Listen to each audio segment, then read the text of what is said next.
여러분 안녕하세요. 말씀 묵상입니다. 우리는 계속해서 찰스 스펄전 목사님의 설교를 통해서 마태복음 11장 6절의 말씀을 그리스도로 말미암아 실족하는 사람들이라는 제목으로 설교했던 내용을 읽고 함께 묵상하도록 하겠습니다. 자, 먼저 본문의 말씀을 읽겠습니다.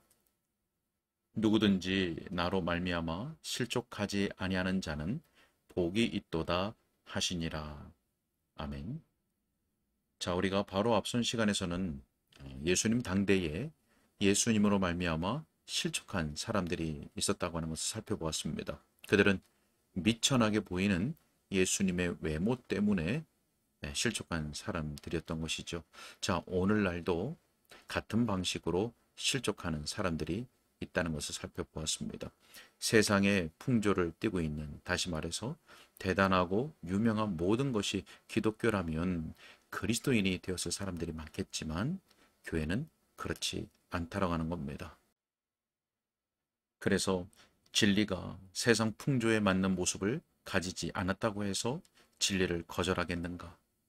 또 진리가 궁핍과 수치를 가져온다 해도 진리 편에 서겠는가라고 하는 질문이 우리들에게 던져졌습니다.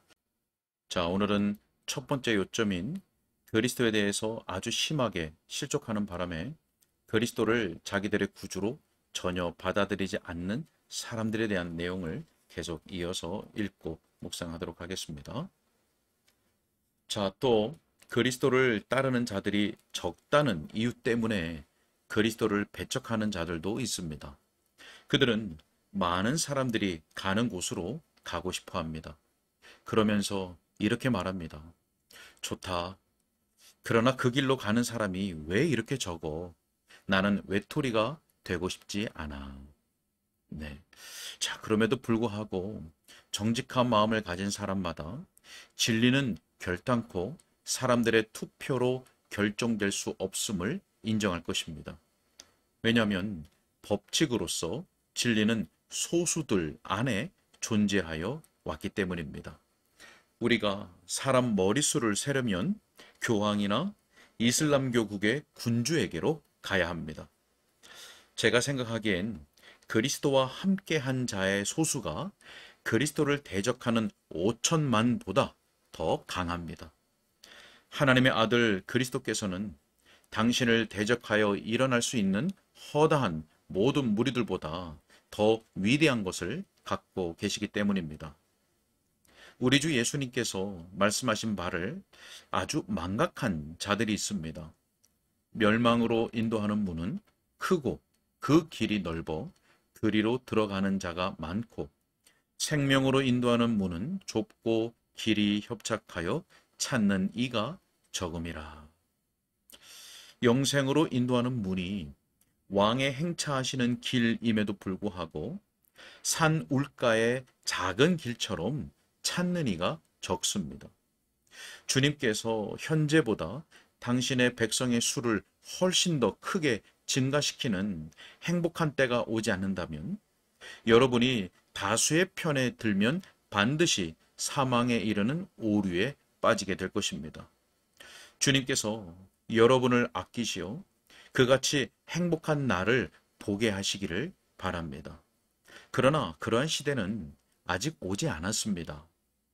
허다한 무리들이 주님과 함께하기 전에는 주님과 동행하지 않으려고 하면 여러분은 분명 죄 가운데서 망할 것입니다. 제가 여러분에게 간청하노니 바로 이 때문에 주님에 대해 실족하여 넘어지지 마십시오. 자, 또 어떤 사람들은 다른 이유 때문에 그리스도로 말미암아 실족합니다. 곧 그리스도의 주장하시는 사실의 웅대함 때문에 실족하여 넘어집니다. 그리스도께서는 자신의 모든 것을 주관하시는 영원히 찬송받으실 하나님이라고 주장하십니다. 그리스도께서는 자신을 비워 종의 형체를 취하시기는 하셨지만 하나님과 동등됨을 취하는 것을 강도짓으로 여기지 아니하십니다. 어떤 사람들은 이 점을 크게 트집 잡고 있습니다. 주님 당대에도 그렇게 하는 사람들이 있었습니다. 주님께서 자신을 하나님과 동등이심을 주장하신 사실 때문에 사람들이 돌을 들어 주님을 치러 하였습니다. 교만하고 육신적인 지혜를 가진 사람들은 구주께서 성부 하나님과 동등하고 영원하신 하나님이시라는 교리를 참아낼 수 없습니다. 오히려 저는 구주께서 성부와 동등한 하나님이시기 때문에 그분을 영접합니다. 만일 그분이 하나님이 아니시라면 어떻게 저를 구원하실 수 있었겠습니까?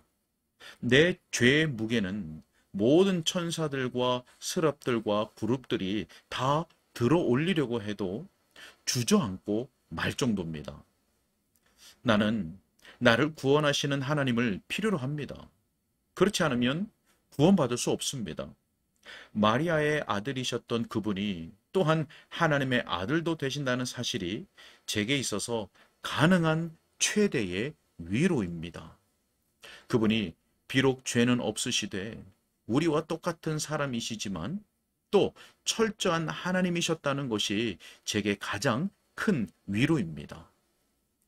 바로 그 사실 때문에 주님으로 말미암아 실족하여 넘어지지 마십시오.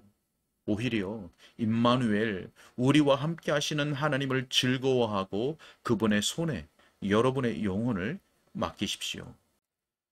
자, 또한 회심하지 않는 어떤 사람들은 주님의 속죄의 방식 때문에 주님으로 말미암아 심각하게 실족하여 넘어집니다. 주님께서 우리 대신 하나님의 진노를 받으셨습니다. 그리하심으로 우리를 구원하셨다는 사실이 그분의 모든 탁월하심의 핵심입니다. 자, 그런데도 그 사실이 어떤 사람들에게는 치명적으로 실족하게 하는 요인이 됩니다.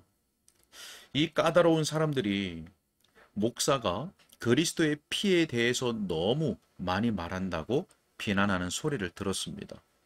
그들은 그리스도의 보배로운 피라는 용어 자체를 견딜 수 없습니다. 우리는 단 한순간도 그 까다로운 사람들의 불평에 귀를 기울이지 않을 것입니다. 그러나 만일 그런 이들이 바로 이 자리에 있음을 알았다면 저는 일부러라도 그들에게 충격을 주려고 할 것입니다. 왜냐하면 저는 그러한 악한 영적 궁리를 조금이라도 존중해서는 안 된다고 생각하기 때문입니다. 속죄의 교리에 걸려 넘어지는 사람이 있다면 그리스도의 사역자가 그에 대하여 응대할 일은 속죄의 교리를 다시 설교하고 더 가능한 분명한 어조로 거듭해서 설교하고 우리 주 예수 그리스도께서 당신의 백성들을 대신하여 영광스러운 대속적 희생 제물이 되심을 더 힘있게 자주 선언해야 합니다. 이것이 바로 복음의 핵심이요. 적어도 주일마다 여러분이 듣는 설교에서 반드시 전파되어야 하는 요점입니다. 그것을 빼놓겠다고요? 그러면 복음의 생명 자체를 버린 것입니다. 왜냐하면 피에 생명이 있기 때문입니다.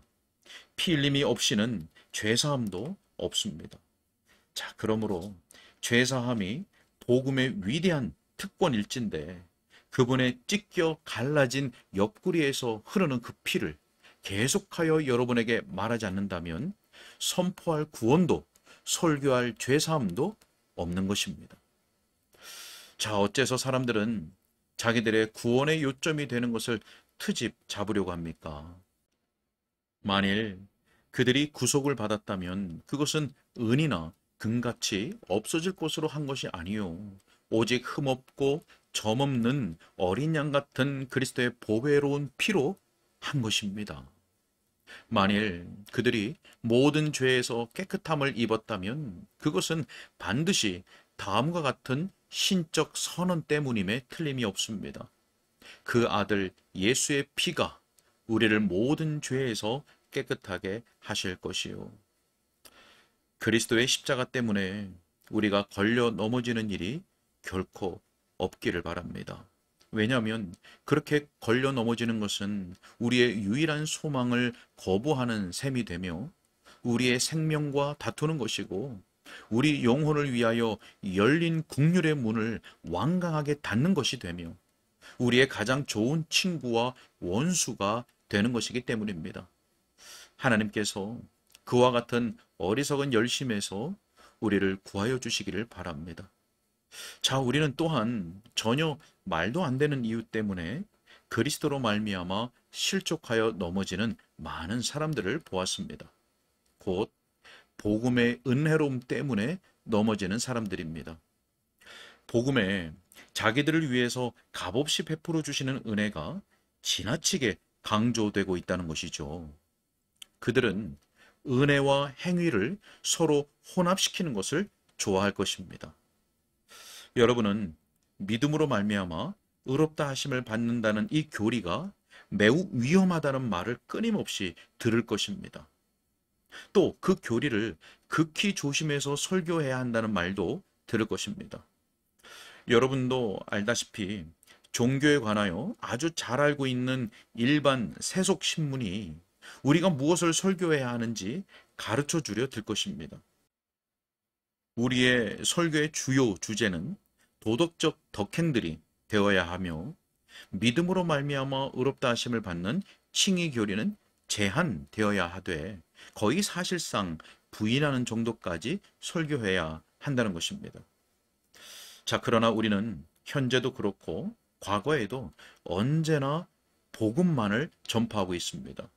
교회가 제대로 서 있는지 아닌지를 테스트할 수 있는 교리를 항상 설교하고 있습니다. 곧 구원은 율법의 행위로 말미암지 않고 오직 하나님의 은혜를 따라 되는 것임을 설교하고 있습니다. 허다한 무리들이 은혜를 참지 못합니다. 값없는 은혜라는 용어에 대해 그들은 같은 말을 반복하는 동의어적 표현이라고 주장합니다. 그럴 수 있죠. 그러나 그 표현은 요점을 매우 분명하게 드러내는 용어입니다. 그리고 그들이 그 표현을 좋아하지 않기 때문에 저는 항상 그 표현을 일부러 사용합니다.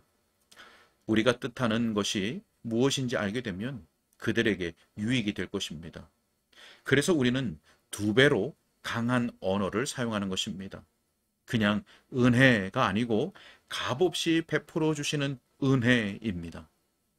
앞으로 어느 날인가 가능하면 그보다 더 분명한 다른 표현을 쓸 것입니다.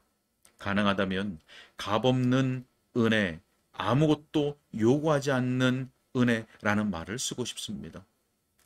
영원한 사랑으로 말미암은 구원, 긍휼로만 주어지는 구원, 공로에 속하지 않은 구원, 사람의 뜻이나 육정으로나 혈통에 속하지 않는 구원, 오직 하나님의 주권의 영원한 목적에 따른 구원, 하나님의 뜻으로 말미암은 구원을 말하겠습니다. 하나님께서 내가 긍휼히 여길 자를 긍휼히 여기고 불쌍히 여길 자를 불쌍히 여기리라고 말씀하셨습니다. 자, 우리는 이 사실을 더욱더 강하게 설교할 것입니다. 하나님께서 긍휼을 베푸시기를 기뻐하시기 때문에 하나님께서 주신 은혜, 받을 자격이 없는 자에게 자발적으로 공기처럼 값없이 베풀어 주시는 은혜인 것입니다. 그들은 바로 이것 때문에 걸려 넘어집니다. 그러나 만일 그들 자신이 누구인지를 알면 이 외에 그 어느 것도 죄인에게 알맞는 것은 전혀 없다는 것을 알게 될 것입니다. 하나님의 율법을 어긴 사람은 스스로의 힘으로는 구원 얻을 희망이 전혀 없다는 것을 느끼기까지 바른 마음 상태에 있는 것이 아닙니다. 자기가 정죄받은 감방 안에 갇혀 있으며 자기를 향해 내려진 사형 선고문을 읽는 것을 듣고 그 선고를 돌이킬 수 있는 일을 자신은 전혀 할 수 없다는 것을 알아야 합니다. 더 나아가 예수님께서 지극히 큰 사랑으로 개입하시며 자, 너는 지불할 아무것도 가지고 있지 않아. 내가 숨김없이 너의 모든 죄를 다 용서하노라 라고 말씀하시는 것을 아는 데까지 가야 합니다. 그때까지는 바른 마음의 상태에 있는 것이 아닙니다. 은혜는 복음의 영광입니다. 제발이지 그것 때문에 넘어지지 마십시오. 그렇지 않으면 여러분 자신의 생명에 대해 실족하게 될 것입니다. 네, 오늘은 여기까지 읽겠습니다. 네, 오늘 말씀에서는 그리스도를 따르는 자들이 적다는 이유 때문에 실족하는 자들이 있다는 것을 보았습니다. 또 그리스도께서 하나님과 동등되시다는 그 진리 때문에, 그리고 주님의 속죄의 교리 때문에, 그리고 행위를 배제한 오직 값없는 은혜 때문에 실족하는 자들이 있다는 것을 살펴보았습니다. 여러분들은 무엇 때문에 실족하고 있으십니까? 혹은 실족하셨었습니까? 교리 때문에 실족하신 분이 있겠죠? 또 복음이 요구하는 것 때문에 실족하신 분도 있을지 모르겠습니다. 무엇이 되었든 참된 복음과 교리로 말미암아 실족한 분이 없기를 바랍니다. 오히려 진리의 복음, 성경의 교리로 인하여서 위로를 얻고 참된 신앙으로 나아가게 되는 은혜가 있기를 바랍니다. 함께 기도하겠습니다. 하나님, 역사 속에서 그리고 오늘날도 많은 사람들이 진리의 복음과 성경의 교리로 말미암아 실족하는 자들이 있습니다. 하나님, 성령으로 말미암아 우리로 더욱 진리를 분명하게 드러내고 증거하고 선포하게 하셔서 주의 택한 백성들을 어둠에서 건져낼 수 있도록 친히 역사하여 주옵소서. 하나님, 우리로 진리의 복음과 복음의 능력을 더욱 깊이 숙고하게 하시고 또 경험하게 하여 주셔서 복음의 참된 위로 가운데 거할 수 있도록 역사하여 주옵소서. 주님께 의탁하옵고 예수님의 이름으로 기도하옵나이다. 아멘.